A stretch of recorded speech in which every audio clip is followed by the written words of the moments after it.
There is money to be saved in lots of parts of your private practice. Sometimes it could seem, and it feels like it's true, private practice, being in private practice gets more expensive every year. That's true. But if you look and turn over some rocks, sometimes some big ones, there's some real money to be saved. And my guest today is proof of it. He's going to share some of the success stories that he's having. I'm Carl White, principal at Mark Advisory Group, which is a healthcare marketing agency, and I'm also the host of Practice Care, this podcast. And the mission for both is the same, and that's to help private practice owners stay private. Not only is that what they want, but care is just better when it's you and your provider sitting at the table trying to figure out what's best for you. And nobody else is secretly whispering in your ear what their own agenda is, whether it's a hospital, a health system, private equity, other owners, whoever they may be. Eventually, they're probably going to ask you to do some things that you'd rather not do. And it's going to make a difficult choice for you in the moment. Who do you compromise? Who do you fight back with? Your owner or your patient? I'd rather help you avoid that altogether. And my guest today is Jonah Francis. Jonah is a men's health advocate with an emphasis on dementia. He's also a certified dementia practitioner and sits on the board of the Alzheimer's Association, as well as the vice chairman for the Homecare Association of America, the Connecticut Chapter. Coming from a diverse background in analytics and sports media journalism, which sounds totally cool, Jonah has been helping clients and their families manage the daily challenges related to aging through his two companies, Pansy Homecare Service and A Better Way. And over the last 9 years, he's helped turn a family business, which always has had a great mission, but was struggling a bit, into a thriving operation today. Jonah, thank you for coming on Practice Care. Thank you for having me. It's a pleasure. Yeah, it's great to have you. And I've been looking forward to this one. I said that to a lot of guests, and it's true with you as well. Since we first talked, let's start where we start with a lot of guests, which is just kind of fill in your bio for us. How'd you get from where you are, analytics and sports media journalism, to running a home care service company in A Better Way? Tell us a bit about that. Help us just kind of get to know you a bit better. Sure thing. It's a very, very easy explanation. My mom, even though I say I'm a men's health advocate, and because it's true, I also run a men's only caregiver support group for caregivers of clients living with dementia. So I really try to emphasize on men because we tend to get kind of like the brunt end of things when it comes to being in the care industry. But with that being said, even though I focus on men, it really all still goes back to mom, right? Okay. Because Which what means? I've learned is when mom's good, we're all good. So you got to fill in the rest of that for us. I got you. No Because problem. everybody, that's the most agreeable statement on earth. But what do you mean by that? Again, when mom's good, we're all good. So my mom actually started this company 10 years ago. Pansy And Home when she Care? started, yes. And when she Okay. started the company, she said, she always used to say, I'm doing this for you. I'm doing this for your sisters. And my whole thing was, yeah, mom, thank you very much. We're immigrants. She made a way. She found a way to make a way, and it was awesome. But I also wanted to make my own way. But over time, it started off as just kind of volunteering and helping her as much as I could with the excess time that I had, what little time I had, right at that point. To seeing what her vision was and deciding to get on board. So in a sense, I like to tell people and joke around, I was kind of voluntold to be in this position here today.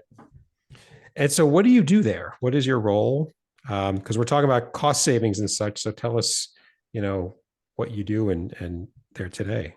Sure thing. So I'm the president of the company. So all decisions really, like we still make decisions as a group. But at the end of the day, all the decisions, burdens, and all that stuff falls back on me. I do now have an office manager, but still I'm heavily involved in every single day operations. And at this moment in time, I mainly take care of the on the ground marketing and social media marketing as well. Okay. So you see everything. Yeah. If there's a spend on something, you're seeing it. You hopefully made the decision about it. There's no surprises. You see it all. Well, thank God for QuickBooks Online. Yeah. Once you learn it, at least for me, it's for accountants, kind of written by accountants, but you can eventually piece it together. So let's get into it. When we talked last time, you were like overflowing with all the examples you've had of where you found cost savings here or there. So I kind of want to run through a few of those for our listeners today. And let's start with cost savings on insurance. Oh, yeah. Well, the cost saving on the insurance is actually a big one. And I just kind of want to touch on not just insurance, Okay. but your taxes overall, because that is extremely important. And yeah, we're recording in February. We're all thinking about taxes right now. So have at it. Carl, I've learned something pretty cool. And I actually just learned this yesterday. It's a bit of a joke, but it's kind of serious. Okay. Check this out. So if you put the in front of IRS, it spells theirs.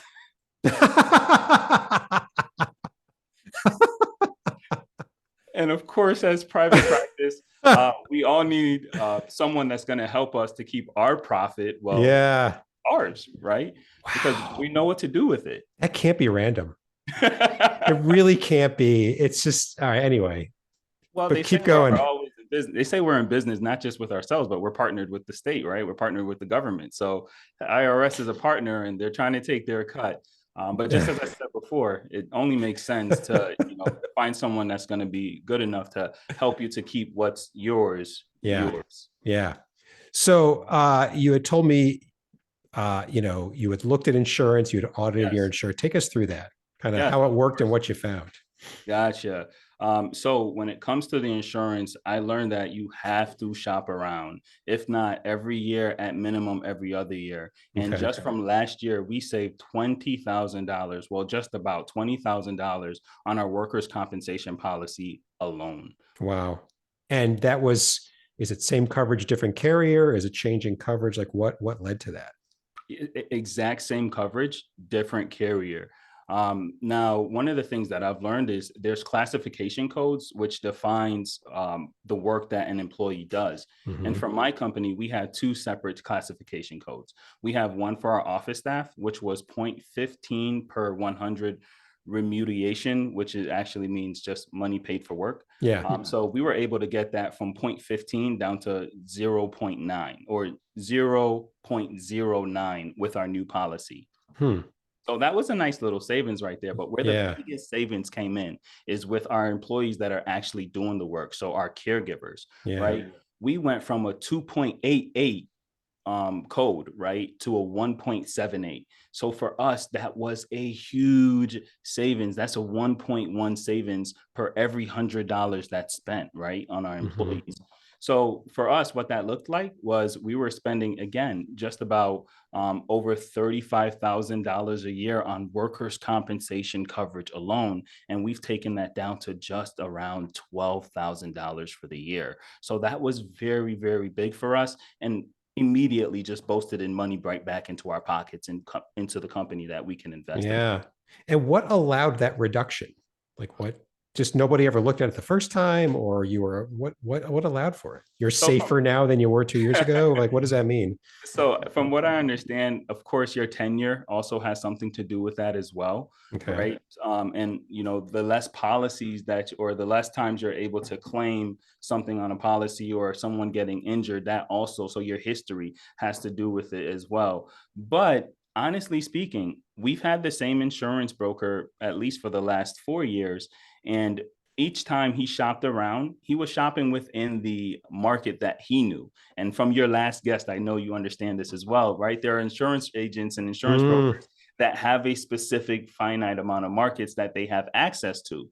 Well, this new agent that came to us, he was able to find us a market that he works with that is specific to my company, that's specific to our industry. And mhm. because they're used to writing those policies, they were able to right off the bat save us some money and bring those codes down, those classification code rating codes down, as well as they gave us some discounts as well along the way. Okay. And this is for home care services, right? This is for home care service. So again, those two classes was for our office staff as well as for our caregivers. So what's the name of that company? We've got some listeners who are in that industry. Let's just tell the name to them. So employers and the independent agent, his name is David, that was able to help me out there. So big shout out to David and So it's employers. Employers Insurance. That's the name of it. Yes, sir. Okay. There you go. Um, that's great. My God, I don't know what your revenue is, but that's not a rounding error. 20 grand. I mean, that's and was it complicated to do? What did it take? Like, It was easy for us, right? David did all the work.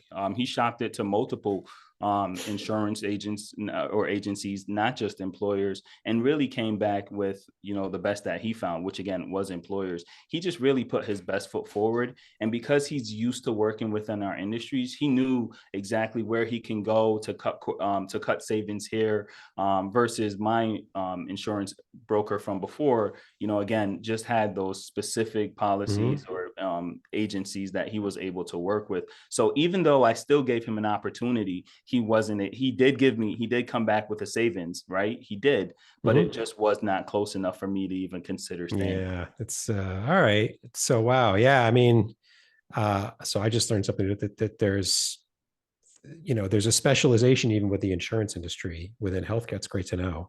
Um, so insurance, big deal. So then you'll shop it again in a couple of years, maybe, or Yeah, so we're gonna forego this year, of course, but then, of course, next year, actually around the May, because ours comes back in June. So nope, ours come back in September. So you want to give a couple of months in between so that all the things that are necessary can be done. But yes, we're definitely going to shop it at least every other year. We're going to shop our insurance, just so that we can continue to have these savings. got it. Got it. Okay. So insurance cost savings, one area.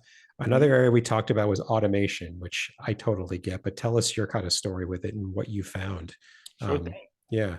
So it's developed, right? It's not just like automation, but it's actually developed into just retention overall. And for everything that I'm even talking about, it really all comes back down to numbers. And for us as a family business, where decisions can be emotional, right, at times, Mm-hmm. statistics has become the great equalizer when we're discussing things, including between myself and my mom, of course. Yeah.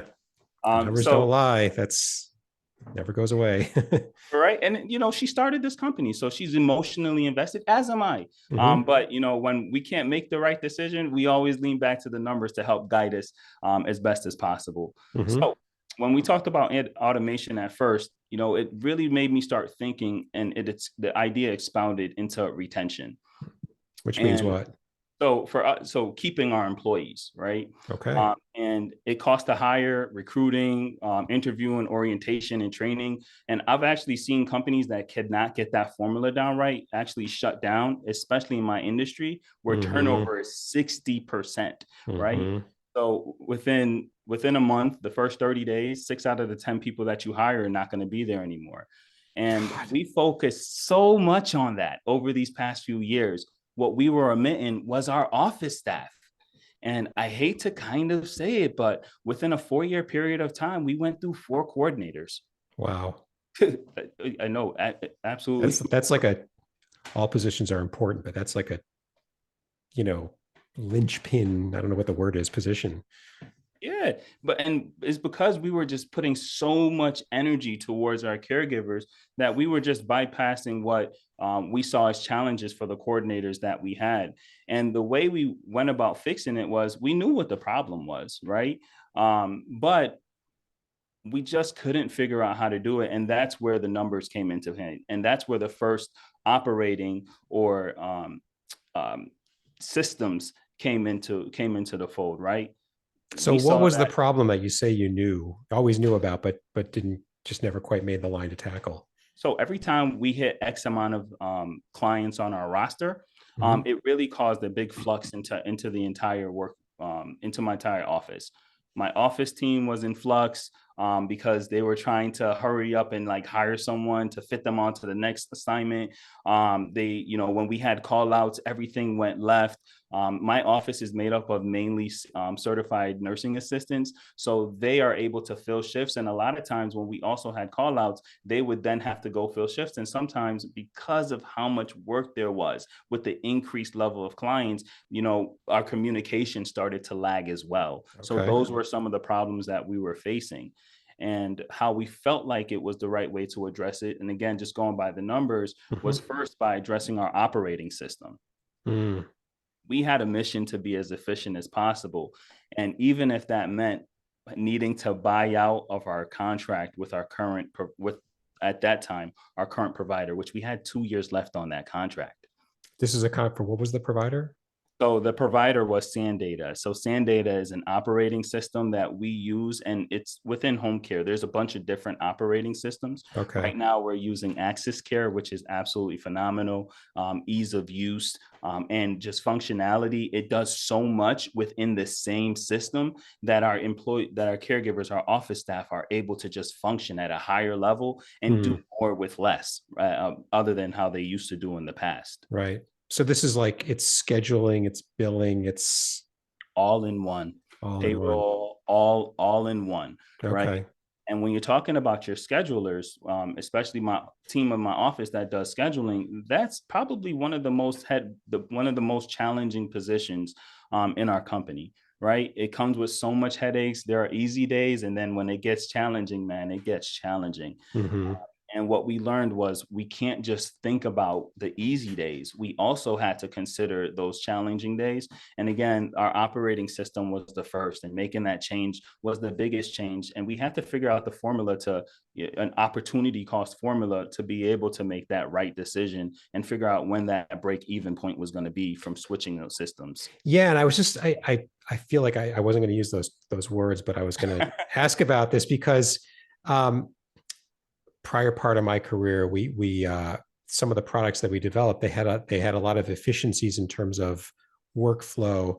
but and they were for like hospital pharmacies, and it was you couldn't on the one hand you couldn't argue that machine X made them more efficient, but on the other hand, they weren't saving any hard dollars. Like their Mm. bank account wasn't getting larger, so it was a difficult argument to convince them to make because they had to spend money for this machine, and then the dollar savings were soft. And so the best we could ever say to them was, you won't need to hire as quickly as Yeah. you would have used to, because now our technology is shouldering some of the load.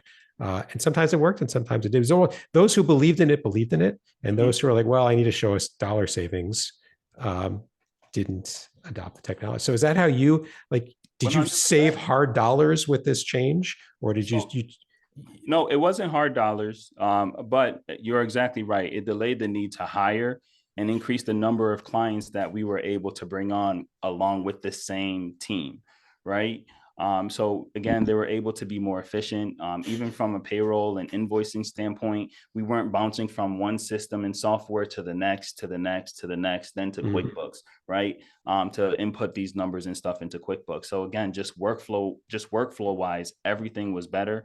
Everyone was able to then breathe easier. And in terms of scheduling as well, right? Just being able to figure out and see all of your available employees with a click of a button, and then mass send out text messages and emails about who might be interested in filling those shifts took so much work off the plate of our coordinators as well, right? okay.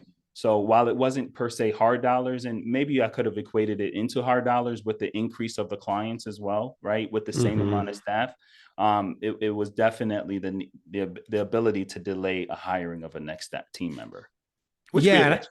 that's a big deal, right? And so if you look at what you were spending on these separate technologies that your people were kind of gluing together, and you got rid of all that, and now you're using, what's the name of the one that you adopted again? Access Care. Access Care. Is the licensing and the cost of those multiple systems, how did that compare to what you're paying for Access Care?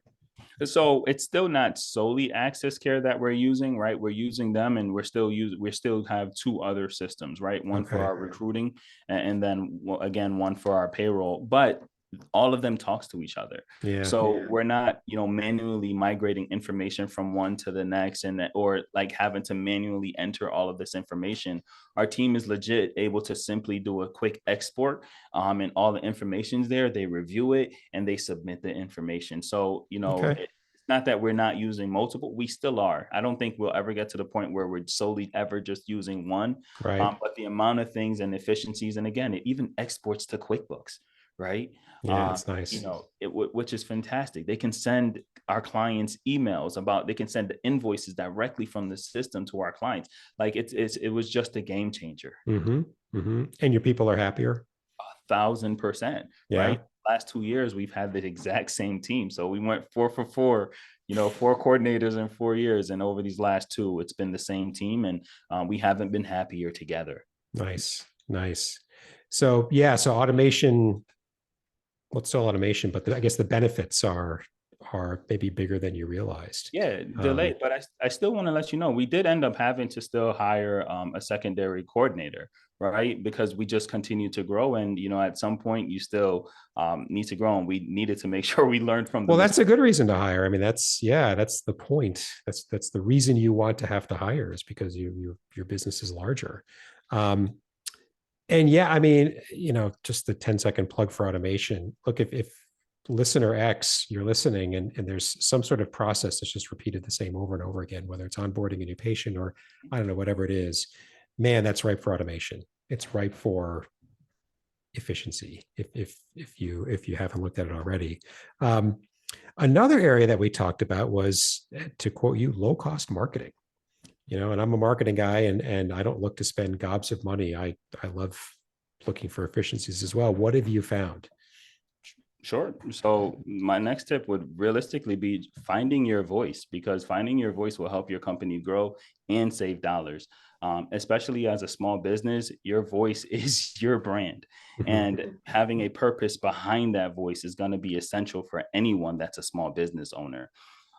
So if you like, I can expound upon Yeah, what. please, because I could take that in 10 different directions as a marketing person. So tell us. I think I know what you mean, but I want to hear it anyway. I got you. So over the years, as we continue to grow, as I continue to grow as an individual, right, within my community, so did my company. And as I got more time and became more dedicated to a calling, a purpose, people began to recognize me in those spaces, right? And I began to build relationships and learn. And as I built those relationships, they learned about my company and they learned about how we can help. But the key to doing this and finding your voice and then working within those spaces is it has to be genuine, right? Mhm. You can't fake the funk. And even if your business is going to get benefits from it, right, you still have to be very genuine and walk a fine line within those spaces. Mhm. That's probably why like places like the Alzheimer's Association make you sign, certain policies and procedures. You might know what I'm thinking about. The word is eluding me. That you're not basically joining their organizations to, with conflict of interest, basically, Yeah, yeah, yeah, yeah, right? yeah, So that's what I found, and I'll break it down into actual money and savings here, right? yeah, So in 2019, we used 8% of our revenues towards marketing, which includes activities like, buying tchotchkes, yeah. luncheon, It should. Yeah, you name it, like, right? everything. Of Hmm. course. Well, as I got into the Alzheimer's Association and I started to grow, I also started to learn. And as I learned, I brought those learnings back to my company, and my Hmm. company became more knowledgeable of how to help this specific demographic of individuals. And as I continue to grow within that, referrals started to come because people started to know me and identify me, Hmm. and they knew what I did, right? Hmm. And the same thing went hand in hand with being on the Home Care Association of America, the Connecticut chapter. Hmm. People knew what I did. People took that stuff seriously because I take it seriously. I'm Hmm. out there fighting to make this industry better and safer in Connecticut, so that your loved ones can grow old as safely as possible, right? Hmm. So as that happened, we fast forward to last year, 2022, and to end off 2022, we spent 3%, Hmm. right? And that's 3% as our profit and our general revenue, our gross revenue doubled. Hmm. Between 2019 and 2022, we've doubled in revenue, and we've only spent 3% last year. That's 5% savings, Hmm. right? For what our company used to do. So finding that voice, finding that purpose, investing in your community, I think are all key to being able to save money, because the more people think about you, the more people recognize you in a space, the more they're going to lean on you to, actually, benefit your company from some of the things that you're doing for free in the community, just to give back, and because that's a purpose of yours. Yeah, and some will call it a mission, some will call it like a core difference. There's a lot of different ways that different folks in marketing like me can, but it's really, I don't know, what's your specific difference is really what it is, I think. And the more you say, and you have to say it a lot, you have to say it till you're bored and then you got to keep saying it because it's new to whoever you're talking to for the first time. But yeah, eventually they start identifying you with what you hope they will. And Yeah. it becomes very clear what you are. You know, the oldest saying in marketing is know, like, and trust, right? We all know that one. Yeah, But a lot of the ability to trust is just having a clear understanding of what you are. And once they go, oh, now I get it. That makes sense. I And then got I some. believe, I believe Jonah, because he said it 15 times and I don't think he's making it up. It must be genuine. Let's go talk to Jonah. That's yes. And this, you know, the least expensive way to get a new client is through a referral, and the most expensive is to go advertise for it. So, um, I you know, agree. And I imagine a got world something for you where, as well, Carl. I don't know if your listeners might find value from this, but I had to figure out those things for myself. And I'm sure everyone that's in these spaces that's also trying to find your voice had to find your voice. And there's probably a process to doing it, but I can share with you the two things that helped me to figure out who I am, which helped me to yeah, find that voice in the community. please. So first and foremost, what I did was I just started by asking myself, what am I doing now, and what would I like to be doing? And I broke those down into five things, which Okay. also included, of course, my family and my Sure. business. Mm-hmm. And just kept in the back of my mind, there's only 168 hours in a week, right? We're not Superman, and I don't take on Mm-hmm. too much things. And then the second thing was I asked who I am, and I actually defined who I was. And by doing those, what I found is it helped to give me boundaries. And then but so I never forget those boundaries. I put that on my phone, on my lock screen. So every single morning, it became a part of my ritual. I would go over what do I do? So those five things that I do, and exactly who I am, so that I never forget. And if somebody was to, ask me about those questions, I'd be able to answer those things on point. Mm-hmm. But it just helped me to align with exactly what I wanted to do in the spaces that I wanted to continue to be in, and kept that as a reminder at all times. Mm-hmm. Yeah. And so you're saving money, you're saving time, right? Because you're, implied in the five things that are important. There's a whole bunch of things that are not. And so you can start saying no to them, Mhm. or, decline them in some other way. Yes. It's all true. And it doesn't seem like obvious, like we're talking about cost savings here, right? It doesn't seem like obvious cost savings, but it'll end up happening if you stick with it. It's really, really, really useful. Um, were there any other examples you had of, the past 3, 4, 5 years of, cost saving tips, things that maybe don't seem so obvious to some that you discovered that they could benefit from? Well, to me, it all kind of seems obvious. You always want to go over your spending, Mm-hmm. every year. And also, when you're talking and dealing with your tax person, you don't want to wait till the end of the year to start tax planning. Mm-hmm. At least once a quarter, I try to check in with my guy. And, if he's able to see trends that I may not be able to see, we try to act on that. I try to let him know what the next quarter looks like, whether it's for meetings and, other things, because again, just being business owners and depending on your classification code with your EIN and stuff like that, you can definitely have savings based around those things. So based around activities that you're actually doing. Mm-hmm. So that's, I guess that's my thing. Make sure you check in with your tax guy, because, cost savings don't just wait till the end of the year. You probably miss out at that point. Yeah, it's true. It's true. And, like take your insurance, for example. If you miss the renewal window, you got to wait another year anyway. Yeah. So yeah, it's good to check it more often. Excellent, They're not going excellent, to excellent. check with you, right? It just like, Yeah, just as your guest said, your last pod, right? You have to reach out to them. They're not just going to check with you. that's right. You got to take the ownership, because they will not, and then you're going to get frustrated by it. So to wrap us up, I hope and I'm sure that we've caught the attention of some listeners on this. So, are there any recommendations you've got to someone who's listening who says, you know what, I want to get going on this? What's something I can do as soon as I'm done listening here? Don't hang up yet, right? Don't stop listening. But as soon as we're done, uh, what would you say, Jonah, they could do? Go call your broker or call someone else that's in your industry and ask who they use, so that you can, get a recommendation, because more than likely that person probably has some type of tenure, writing insurances within that industry, maybe, right? Mm-hmm. So call a few, and figure out who they use and call them and just see what they can potentially be able to offer for you and your business. And then again, check in with your tax guy and Mm-hmm. see if he'd be open to, at minimum, being able to meet with you quarterly to review your books and to help you to plan strategically ahead. Yeah. So call your peers, even if they may be competitors. Hey, who do you use for this? How do you use for that? And people are a lot more willing to share than anybody may think that they are. And Yeah, you're probably good. That's very simple and very easy to do. Well, excellent, excellent, excellent. Jonah, again, thanks for coming on Practice Care. Really appreciate it.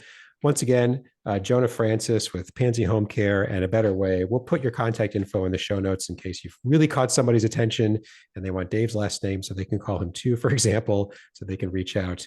A couple of other points before we wrap up. First, if you're someone like Jonah and you've got some experience on the business side of your practice that you think others would benefit hearing about, or if you're someone like me that serves private practices and you've got some expertise to share, we want to hear about it. We want you to come on Practice Care.